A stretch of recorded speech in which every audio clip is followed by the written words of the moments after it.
A billionaire slid a check for $50,000 across the kitchen counter and told his maid of 11 years to disappear. She cashed it before noon. By 4:47 p.m., every dollar was gone. When his lawyer tracked the spending, he found 214 transactions in a single day. Not one of them made sense until he visited the address on the last receipt. Kolad Adeyemi Bright had a rule about people. Everyone had a price. You just had to find the number. He had learned this from his father, Chief Emeka Adeyemi Bright, who built the third largest construction company in Lagos on exactly that philosophy. The old chief would say it over Sunday rice, over business meetings, over the slow burn of evening palm wine. Show a man the money, Koladi, then watch who he really is. Kolad had watched. For 43 years he had watched, and he had never once been wrong until Adaize Nwosu.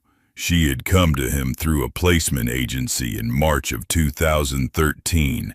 She was 31 years old, 5'4". She smelled faintly of shea butter and something like laundry starch. She had a file the agency put together, a photograph, a resume, 2 references from previous employers in Enugu. She carried a single bag the size of a carry-on suitcase. Kolad had looked at her for exactly 4 seconds. "You start Monday," he said. He could not have explained why, even to himself. For 11 years, Adaize Nwosu moved through the Adeyemi Bright estate on Banana Island, like water finding its own level, quiet, efficient, invisible in all the ways that mattered to a man like Kolad. She ironed his shirts at precisely the temperature his dry cleaner used. He had never told her what temperature that was. She remembered that he took his Milo with 2 teaspoons of sugar and a splash of evaporated milk in October, and 3 teaspoons in November when the harmattan settled in and his mood dropped with the temperature. She kept his library in the order he had arranged it at 22, by emotion, not by subject. Books he loved on the left, books he respected on the right, books he feared in the middle. He had never told her the system. She had simply observed it and maintained it. He noticed once that she was reading. It was a Wednesday, 11:47 p.m., and he had come downstairs for water he didn't really need. She was at the kitchen table with a worn paperback, Chinua Achebe's Arrow of God, held close to the small pendant light because the overhead bulb had burned out 3 days ago. He had meant to replace it. He hadn't. She heard his footsteps and stood immediately, smooth in her house dress. "I'm sorry, sir. I was just—" "Sit," he said. She sat. He got his water. He left. He replaced the bulb the next morning before she woke up. He told himself it was because burned-out bulbs were a maintenance issue, not because her eyes had been squinting. In January of 2024, Kolad Adeyemi Bright turned 54. His accountant called it a milestone year. His doctor called it a recalibration year. His ex-wife, Chidinma, who had left him 8 years ago with a settlement and a forwarding address in Accra, called him nothing at all. That ship had long since sailed into silence. What he called it was an audit year. He had begun auditing everything: his portfolio, his friendships, his staff. He had started, as he always did, with the most replaceable asset first. He had started with a daze. He hired an investigator, not because he suspected theft. Kolad's accountant ran quarterly household audits, and nothing ever disappeared. Not a roll of toilet paper, not a bottle of scotch. He hired an investigator because he wanted to understand something that had bothered him for 11 years. Why was she still here? She had never asked for a raise.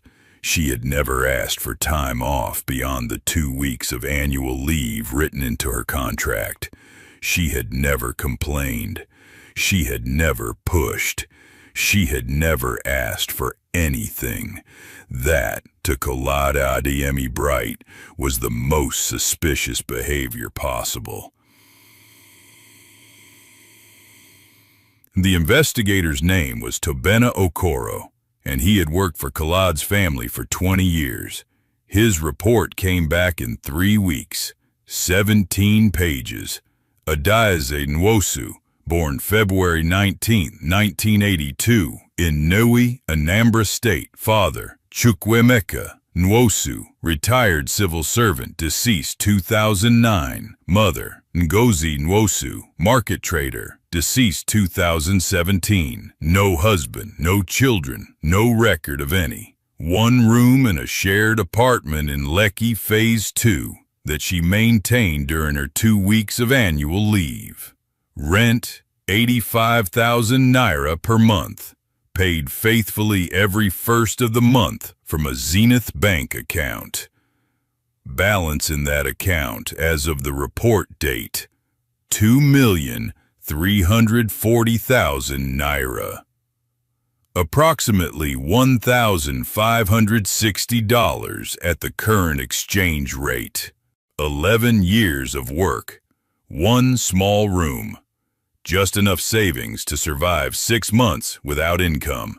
Tobena's conclusion, in his flat professional prose: subject appears to have no significant social ties, financial entanglements, or secondary employment.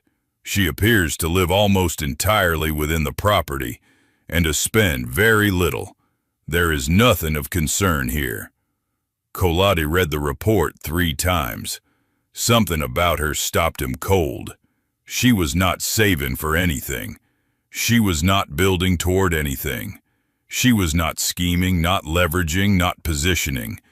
She was simply there.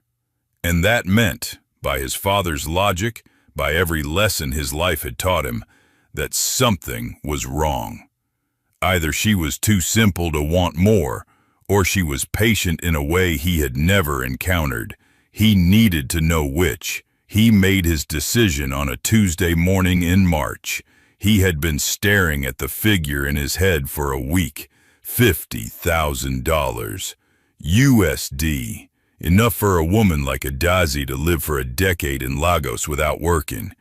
Enough to buy a small property. Enough to start over. Enough to disappear. That was the test. That was what his father had always said. Find the number. Put it in front of them. Then watch. He wrote the check himself. His hand did not shake. He was in the kitchen at 7:14 a.m. on a Wednesday when she came in. She was wearing her gray house dress. She was carrying a tray with his coffee and a plate of fried plantain that he hadn't asked for. She set the tray on the counter. He slid the check across the marble toward her. She looked at it. She did not pick it up. That's 50,000 US dollars, he said. There is a release document on the table in the corridor. Sign it, take the check, and leave by midday. I will give you a reference letter. You will have no problem finding work elsewhere. Adaeze Nwosu looked at the check for a long time. Then she looked at him. Is this about the Milo? She said. He blinked. What? The Milo? I thought perhaps I'd been making it incorrectly. He felt something tighten in his chest that he could not immediately identify. It has nothing to do with the Milo, he said. I am restructuring my household staff. It is a business decision. She nodded slowly. She picked up the check. She folded it once, carefully, and placed it in the pocket of her house dress. Thank you, sir, she said. I'll be gone before noon. She picked up his tray and brought it to him at the table anyway. She poured his coffee. She went upstairs, and he heard nothing. By 11:30 a.m., The estate was quiet, in a way it hadn't been in 11 years. Kolad did not look at the check for the first 2 days. He told himself he was busy. There were meetings. There was a development project in Abuja that needed his attention. The new household agency had sent 3 candidates for him to review. He reviewed none of them. On the 3rd day, he called Tobena. "Find out what she did with the money," he said. Tobena called back in 4 hours. "She cashed it," he said. Same day, Standard Chartered on Ozumba Mbadiwe by 11:52 a.m. And then, a pause. "That's where it gets complicated, Mr. Adeyemi Bright." Tobena sent the full bank report to Kolad's personal email at 9:17 p.m. on a Friday. 214 transactions, March 20th, 2024, from 11:58 a.m. to 4:47 p.m. 4 hours and 49 minutes. Kolad printed the document. He sat at his study desk under the warm amber light of the reading lamp Adazi had always kept at the correct angle. He read from the top, and what he read made no sense. "You will not believe what this list reveals. Stay with me." The first transaction was at 12:04 p.m. Farm Crowdy Agricultural Supplies, Lekki, 3,200,000 naira. The second was at 12:09 p.m. Same vendor, 1,800,000 naira. The third was at 12:22 p.m. A pharmacy called Ziza Health on Admiralty Way, 445,000 naira. The fourth was at 12:31 p.m. The same pharmacy, 312,000 naira. Then a hardware store in Aja, 780,000 naira. Then a building material supplier on the Lekki-Ipe Expressway, 2,400,000 naira. Then 3 transactions at a place called Mama Ukachi's Kitchen Supplies in Ikorodu, 200,000 naira, 175,000 naira, 340,000 naira. Then paint, industrial shelving, electrical fittings. Then, at 1:48 p.m., a children's clothing store near Ikeja. Transaction after transaction, each one small, each one specific. Kolad sat with the list and could not construct a logic for it. He turned to the last page. The final transaction was at 4:47 p.m. The amount was 11,700 naira, barely $8. The vendor was listed as Mama's Pepper Stall, Mile 12 Market, Lagos. Attached to the transaction record, Tobena had included an address. Kolad stared at that address for a long time. He picked up his phone. He dialed Tobena. "I need to go to this address," he said. "I can send someone." "No," said Kolad. "I'll go myself." The drive to Ikorodu took 51 minutes on a Saturday morning. Kolad's driver, Augustine, said nothing. Augustine had worked for the family for 20 years and had developed an instinct for the kind of silence his employer needed. The address was on Agric Road, a compound, metal gate freshly painted, a warm terracotta color that still smelled faintly of new paint. Augustine parked. Kolad got out. The compound was not large, but it was orderly in a way that felt deliberate. Someone had cleared the ground recently. The red laterite was raked smooth.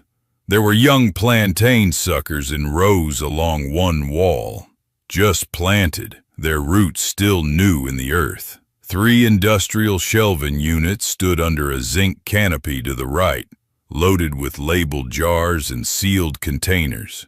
Dried crayfish, stockfish, ogiri, uziza, ground pepper, dried tomatoes. The labels were handwritten, the jars were clean. The smell hit him before he had fully crossed the compound. Pepper, fresh onion, palm oil warming somewhere inside. Ugba, the fermented oil bean he had not smelled since his mother's kitchen in Onitsha 31 years ago.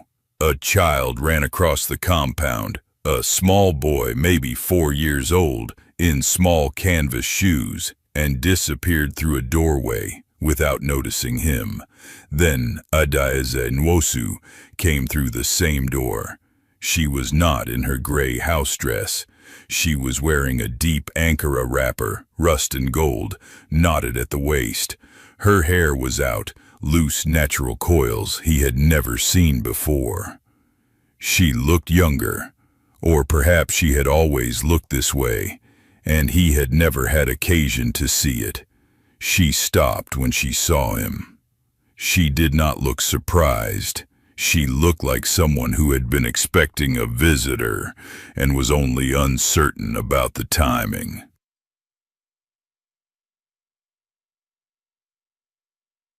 "Come and see," she said. She walked him through everything, not quickly, not as a tour, more the way a person walks someone through something they have thought about for a very long time and are only now being asked to explain. The first room had been a storage space. The floor had been scrubbed to raw concrete and left clean. Along 3 walls were the industrial shelves he had seen referenced in the bank record. On them sat jars and containers, all labeled, all sorted. "Dry goods," she said, "for distribution." "To whom?" "The market women in this ward." She paused. "And 8 other wards." He waited. "They buy ingredients at retail price because they don't have the volume to buy wholesale. So they spend more for the same goods, which means their margins are smaller, which means they can't save, which means they stay exactly where they are." She pulled a jar from the shelf and set it on a table. Dried uziza leaves, labeled with the weight and a price per kilo that was significantly below what he had seen at Lagos markets. "This way they buy at wholesale price.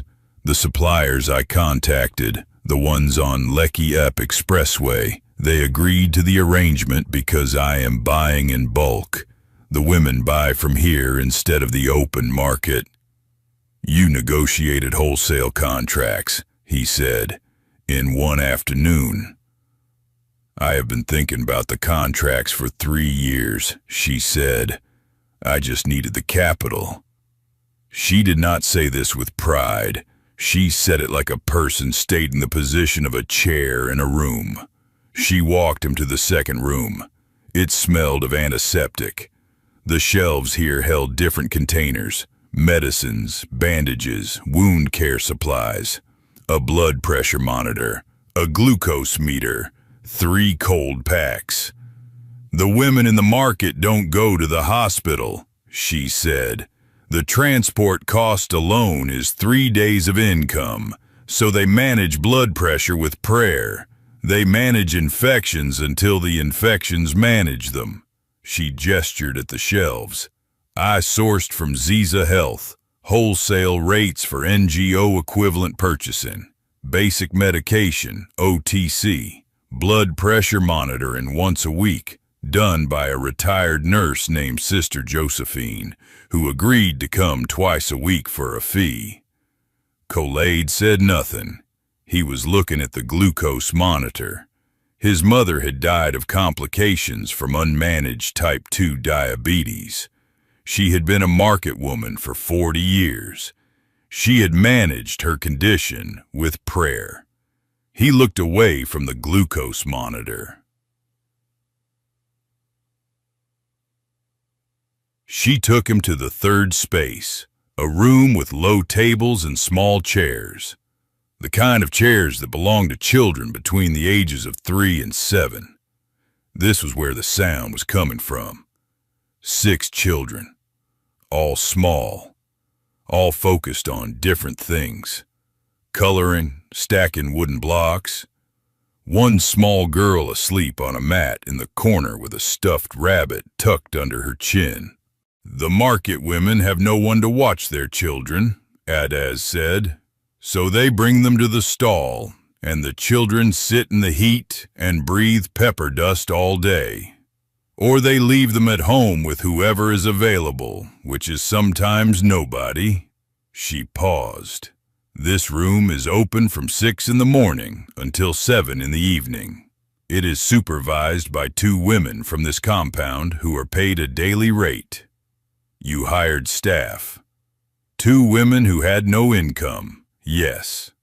Collard stood in the doorway of that room for a moment that stretched longer than he had intended. The small boy in canvas shoes he had seen earlier was here now, sitting at one of the low tables, carefully drawing something with a thick green crayon. His tongue was slightly out with concentration. "Whose child is that?" Collard asked. "Emeka." Adazi's voice changed slightly, softer at the edges. "He is mine." Collard turned to look at her. His investigator had found no record of a child. "He was born in 2021, she said. Her voice was steady. "His father left when I was 4 months pregnant. I did not register him in Anambra because I intended to do it here in Lagos, and I had not yet done so. I brought him to stay with my cousin in Ikorodu. I visited on my days off." She paused. "He did not know the Adeyemi Bright estate. He knew my cousin's compound. He knew this neighborhood."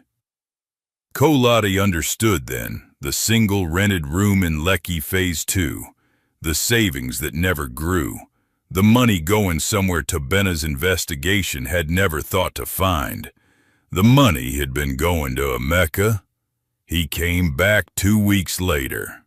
He told himself it was to conduct due diligence, to understand the full scope of what she had built. He brought his accountant, Funmi Adekunle, who spent 4 hours going through Adaizi's receipts and spreadsheets, because Adaizi kept spreadsheets, meticulous ones, in a battered blue exercise book and in a Google Sheets document she accessed from a phone that was 3 generations old. Funmi came out of the meeting looking like she had swallowed something unexpected. "Sir," she said, "the woman built a functioning micro-cooperative in 4 hours and 49 minutes. "I know," he said. "The model is scalable," Funmi said.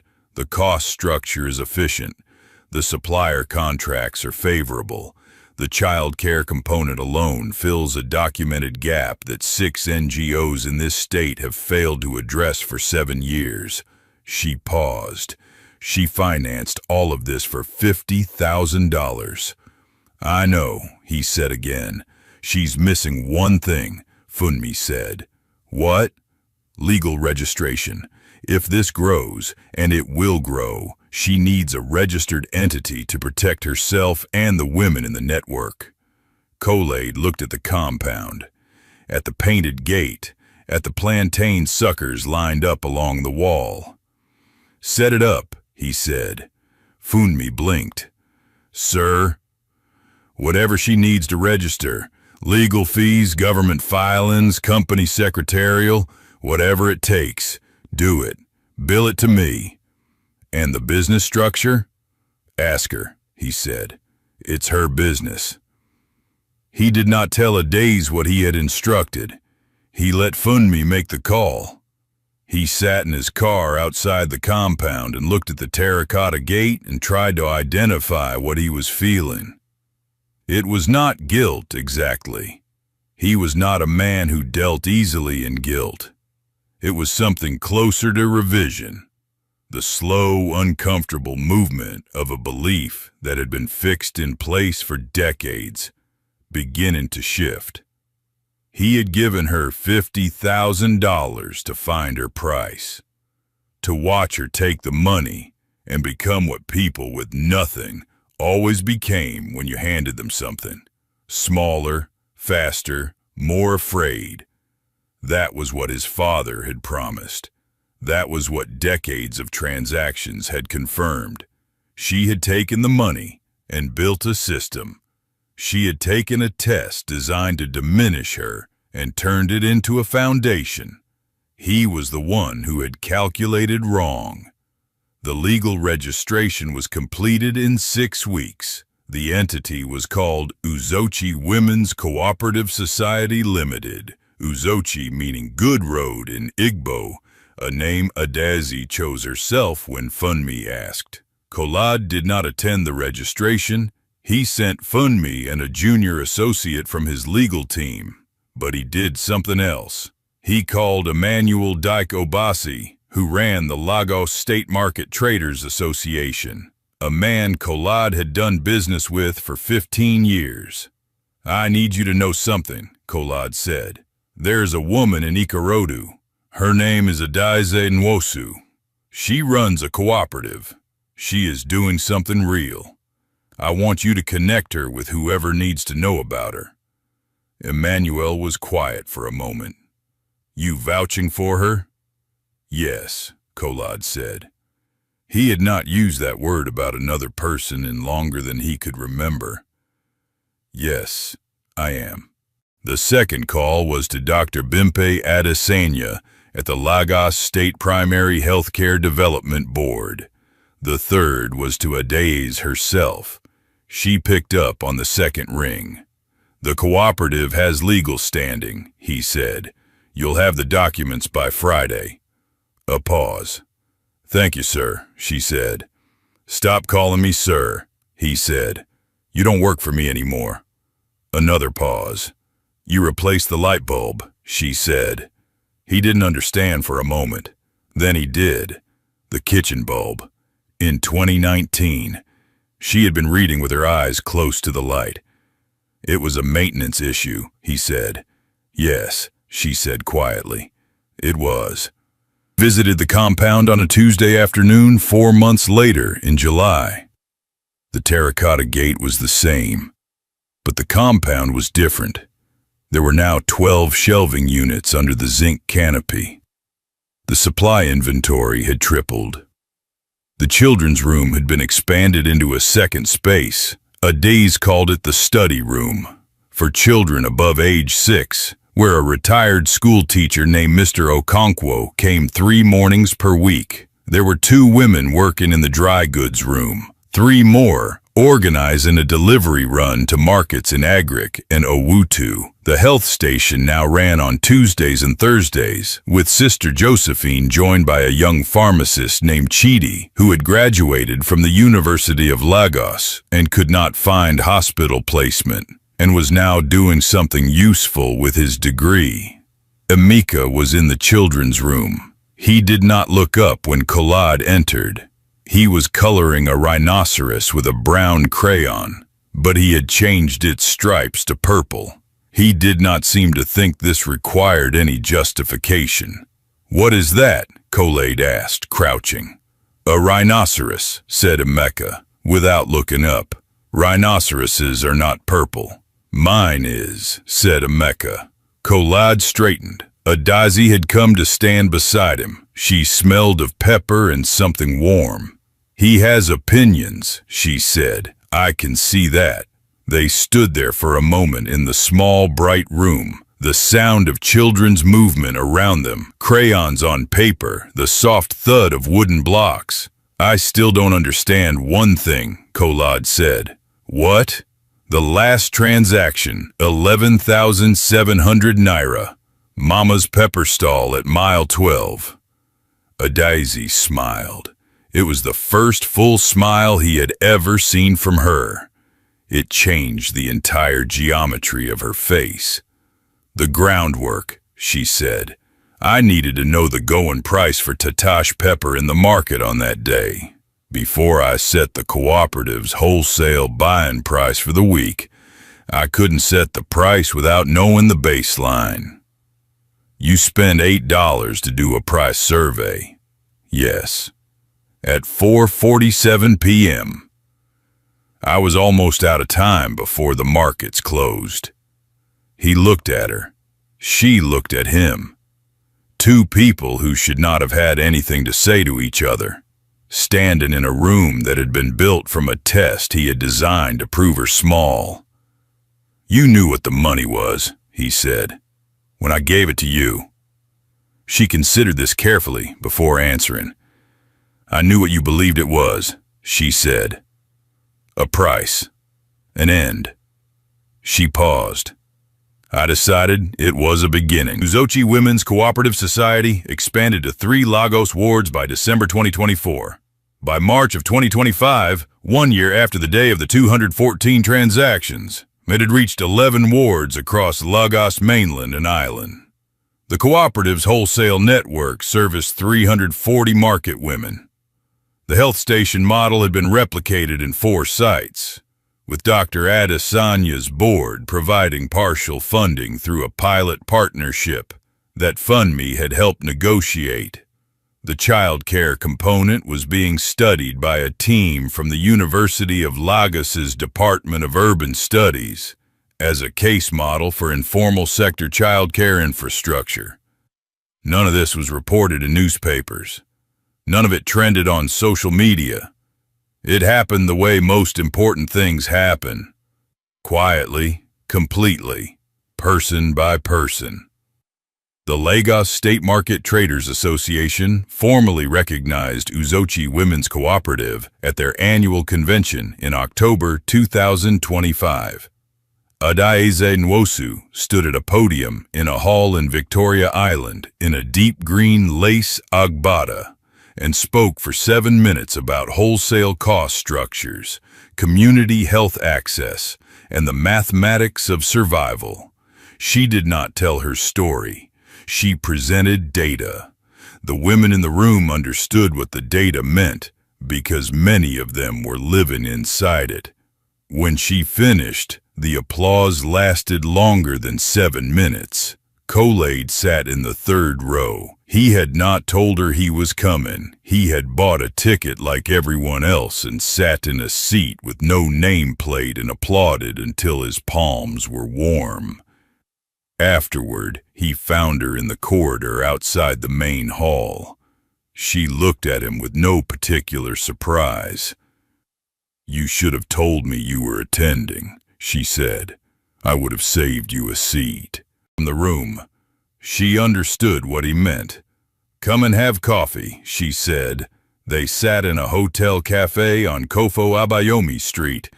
The coffee was Kenyan, single origin, light roast, served in plain white cups. Kolad took his without sugar. He had been taking it without sugar for 4 months. It had started as an experiment. He wasn't sure what it was now. "I need to tell you something," he said. She waited. "The check was a test. I designed it to see what you would become when you had enough to leave." He paused. "I was certain of the outcome." "I know," she said. "You knew?" "I have worked for men like you for most of my adult life," she said. Not with bitterness, with precision. "I know what the check was. I knew it when you slid it across the counter." She wrapped both hands around the white cup. "I chose to answer a different question." "What question?" She looked at him. "What does good look like, if you're given the material to build it?" Chief Emeka Adeyemi Bright had been wrong. Not about everything. He had been right about ambition. He had been right about leverage. He had been right about the importance of resources. But he had been wrong about people. Not everyone has a price. Some people have a purpose. And when you confuse the two, when you hand a person with purpose what you believe is their price, you do not diminish them. You fund them. Kolad had spent 54 years learning to read people through the lens of transaction. He had been fluent in that language. He had built a fortune with it. Adaeze Nwosu had spent her life learning to read people through the lens of need. What does this person require? What can I do with what is available? He had hired her to be invisible. She had spent 11 years seeing everything. There's a photograph on the wall of the Uzochi Women's Cooperative main office on Agric Road in Ikorodu. It was taken in December 2024. It shows 11 women standing in front of a terracotta gate. Most of them are laughing. One is looking directly at the camera with a stillness that reads as dignity rather than severity. In the lower right corner of the frame, at the edge of the photograph, you can see a small boy in canvas shoes looking at something on the ground. He seems unconcerned with the occasion. His hands are at his sides. His expression suggests he is calculating something only he can see. The gate behind all of them has a small sign mounted on the right pillar, painted in rust and gold. Uzochi, Good Road. Below the name, in smaller letters. Founded March 20th, 2024. Not the date of the check, the date she cashed it. Because the road did not begin when the money was offered. It began when she chose what to do with it. The people who think they are handing others an ending are often, without knowing it, handing them a key. What that person unlocks depends entirely on which door they have been standing in front of their whole life. And the ones who have been waiting the longest, the ones you never thought to look at twice, sometimes open doors you didn't know existed. So if someone handed you $50,000 and told you to disappear, what would you build? Not buy. Build. Tell me in the comments. I really want to read your answer. And if Adesi's story stayed with you, subscribe for more stories about hidden strength, quiet power, and the people the world overlooks. Until they change everything. I'll see you in the next one.